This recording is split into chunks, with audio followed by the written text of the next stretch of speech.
For many years, I've loved reading biographies, autobiographies, and memoirs. And I happen to have read hundreds and hundreds of them. I just enjoy reading them because they tell you how other people, particularly successful people, great people, how they navigated their lives, how they grew from nothingness or from being little to becoming great. Such stories simply inspire us.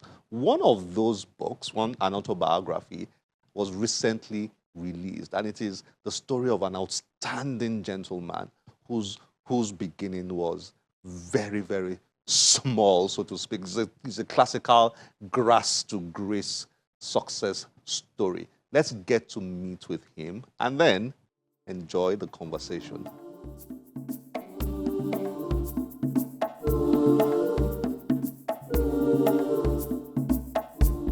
Dr. Godwin Ehigiamosue is an entrepreneur, microfinance practitioner, investor, philanthropist, and writer. He is the founder of Lift Above Poverty organization Lapo Microfinance Bank, a leading non-profit pro-poor financial institution with operations in Nigeria and Sierra Leone. Godwin obtained his bachelor's and master's degrees from the University of Benin and obtained a doctorate degree from Ambrose Ali University. Ekpoma is an advocate for better life as he focuses on the upliftment of people and contributing to helping people transform. He is the author of the autobiography Touching Lives, detailing his journey of vision, commitment, and service.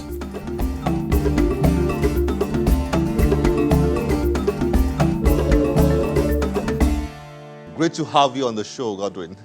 Thank you so much. Really glad to be here. You know, I prefer calling you Dr. Godwin, but you insist I should call you Godwin. Well, yes, I always try to insist on a few things when it comes to my name, especially my surname, which you know that is quite long. So people just simply call me Godwin. Great. Yeah. It's great to have you on the show. Thank you so much. Your autobiography, Touching Lives, My Lapo Journey. Sure. You know, from a very young age, I fell in love with biographies and autobiographies. Sure. And I've read like hundreds. I just love autobiographies. And when I read yours, it was a bit scary because of the size. Yeah? Yeah. Normally, I can read books like this easily. But with the stack of work in front of me, by the time your book came in, I was like, ooh. But once you start reading your book, and this is not a cliche, it's really engaging. Well done. Yeah, thank you so much. Really engaging. Thank you. Now, one of the first things that I said to myself I have to ask you is, did you document as your life, as the years passed by? Did you keep journals and diaries? Because the way, the details here, either you have an excellent memory or you had a way of documenting things over the years. How did you create this autobiography? Yeah, thank you so much for that compliment when you talked about the details. I want to say that I really never kept diaries. But you know that as you take the journey of life, there are certain events that obviously will remain in your memory.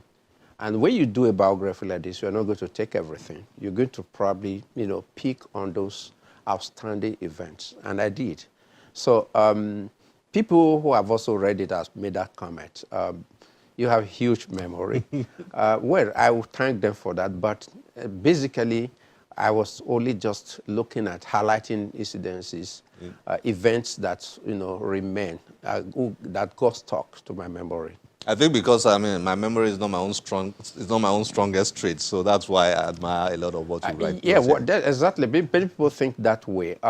Some of them actually felt, how will you remember the names of your primary school teachers? Not just Mr. Osage, but you are saying Mr. Bernard Osage, and the names of your friends, and all that.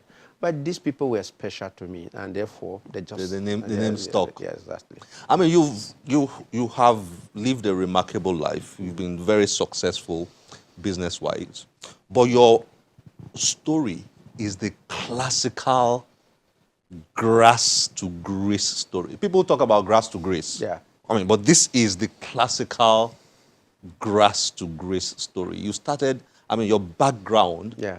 compared to where you are now, it's like an entirely different world.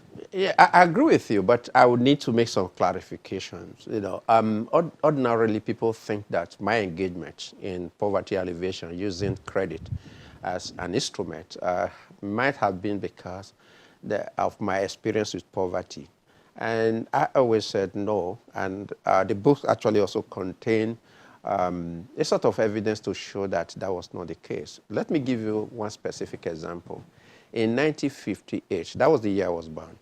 I was born in August, and my father completed a story building in May of the same year.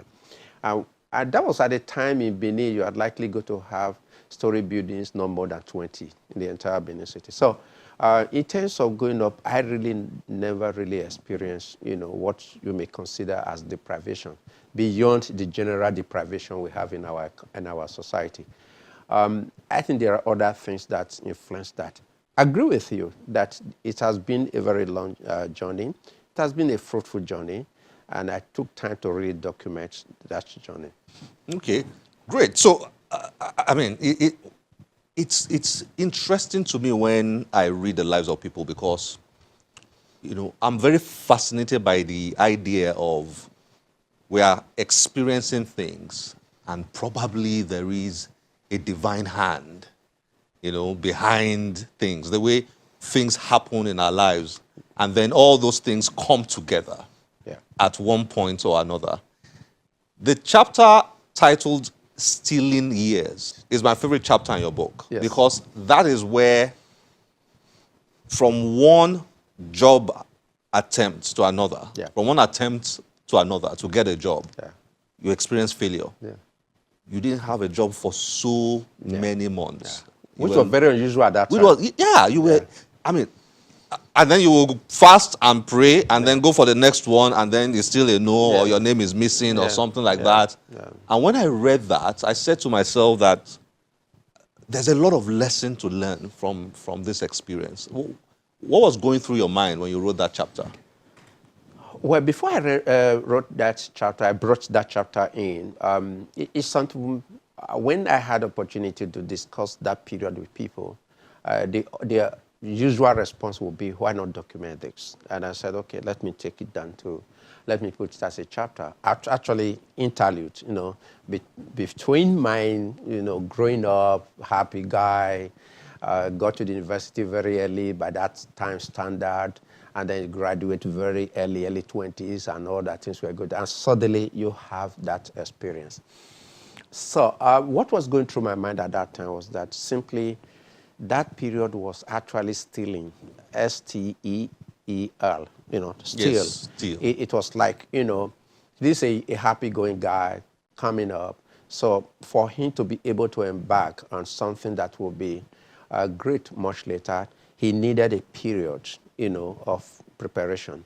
So what was going through my mind then with all those series of, disappointments that you could not really explain, with any facts or with any thing, apart from the fact that it could have been divine guidance, divine intervention. So what was simply going through my mind was that it was a period of preparation.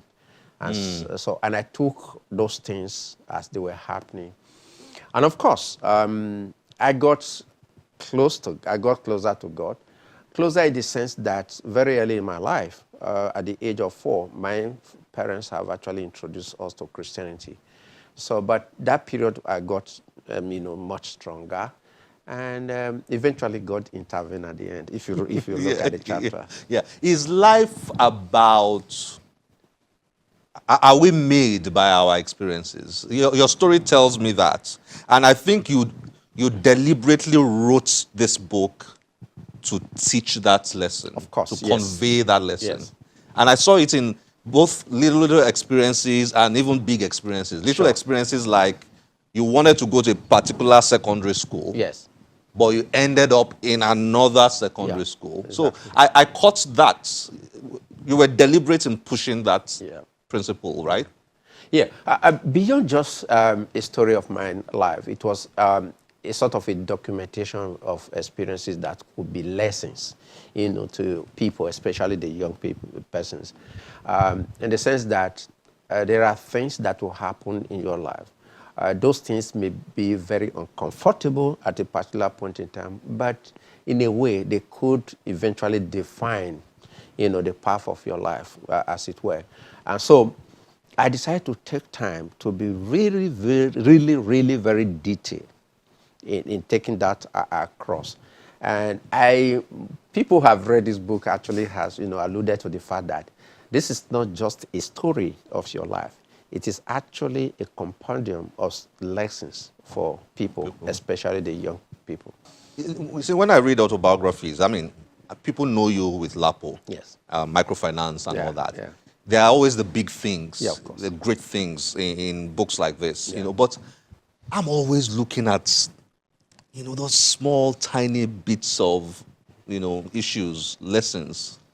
I find them very interesting. I'm captivated by them rather than the bigger ones, obviously. Yeah. And there are many for me. Yes. While reading your book, one of them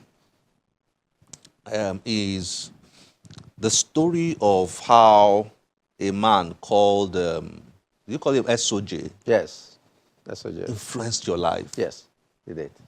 I mean, we see people who are successful and all that, but we need to learn who are those unknown people Yeah. that made an impact on their lives. Yeah. I find that story fascinating. How important was that in your life? Two of them at the very early stage of my life, they were actually obviously teachers. Mr. Bernard Osage. Bernard Osage, in primary 5, he introduced us into reading newspapers. So the Primary school, and you love reading newspapers. We were, put together, put some pens together, and then buy one copy of the Nigerian Observer on Wednesday. On Wednesday, in the sense because it is only a Wednesday edition that has children's page, and then we'll start reading.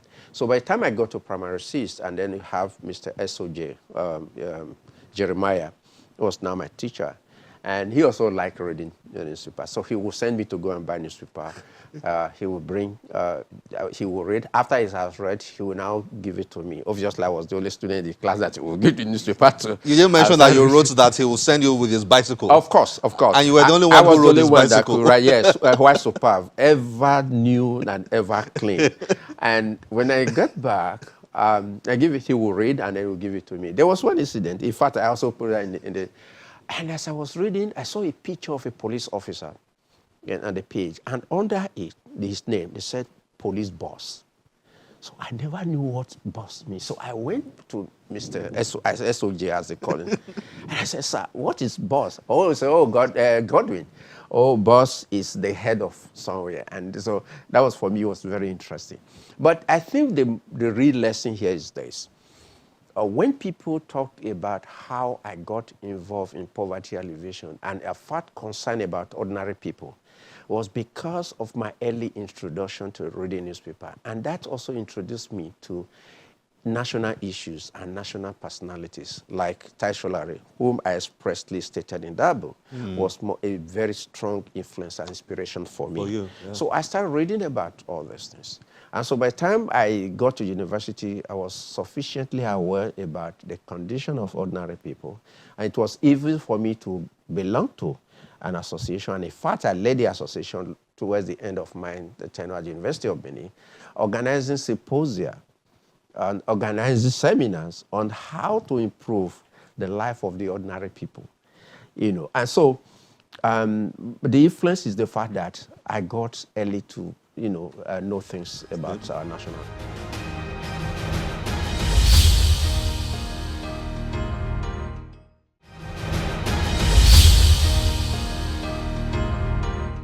There was a classmate of yours, Yes.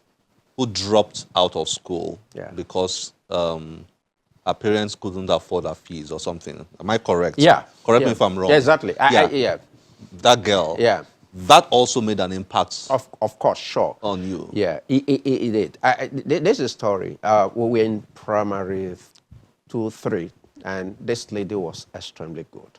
Obviously, I was, struggling with for the top, class with her. And eventually, she couldn't go beyond primary school just because she lost her parents, especially her father. And so like I said in the book, she would have been, probably the best surgeon we have around, but it ended up being a ward orderly in the hospital. And her situation actually had a lot of, made a strong impression on my life. And it is for that reason, like I also expressed, that I easily get involved, supporting children who probably will be in the situation of this lady today. Yeah. And if you look at, my history in terms of where we have worked, scholarship that I've put in place, I think that singular incident influenced my commitment to education of ordinary people, young people. Lapo, of course, I mean, this book is very much, did you feel that you found enough words to describe that story of a small seed, that became, the giant oak? I think many people have actually described, such incident in a different manner. For me, there was nothing spectacular about it because I was involved. And so, but what I think was that by the time I left university, in terms of ideological clarity I have, that meaningful development must begin with the ordinary people, the large number of people at the base of the society. That was very clear for me. And so that was why I decided deliberately to go into the cooperative movement. And by the time I got frustrated in the cooperative movement, for a number of reasons that again, outlined in the book, I decided to think that there should be a non-governmental approach, if you like, a non-state approach, to addressing the challenges of the ordinary people. So I think the one that looks spectacular, most people think so, is the fact that I gave 100 naira each to 3 members in my church. Okay. The eldest was the wife of somebody in my church, another in my church, the other one, a wife of a driver, a very young lady who was, so I want 100 naira. So every market day, which is for market day in Ogwashuku, now in Delta, they make repayment of 10 naira. So that was the beginning of life. Wow. Unfortunately, we don't have enough time to explore this as much as I would have loved to. But again, good thing, because we don't want to give everything away. Of course. Yes, people need to go and read it. Yeah, let people go and read it. I think, like I said, truly, who is interested in just hearing your story? No. But I think what people are interested in, obviously, is what lessons that can come out from those narratives. Yeah, and there are a lot of them here.